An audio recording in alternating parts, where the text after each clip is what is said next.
Hello ladies and gentlemen, nandito tayo ngayon sa Cagayan Valley wherein it approximate 26,388 square kilometers. Alright, so history, alam nyo ba yun?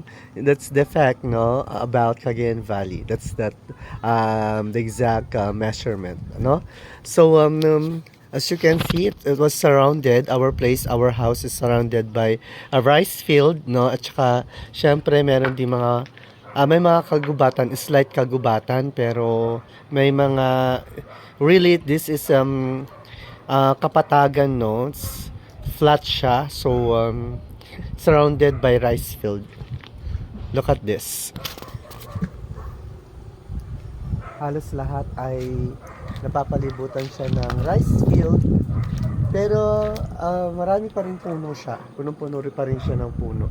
Okay, nature pa din siya, puno pa din. Okay, long time ago, konti lang yung mga bahay dito, but now, okay, unti-unti na nagsisulputan ang mga bahay-bahay. Ganun naman sa bawat area, di ba? Bawat location. Noong unang panahon, konti pa mga na bahay-bahay, but this time, padami ng population. Okay. So, nandito ako ngayon sa aming rooftop ng aming bahay.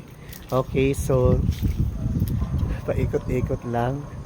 Okay, humihinga lang muna ako. I just wanted to breathe the fresh air. Alright, so that's it for now. Magdidilim na rin siya.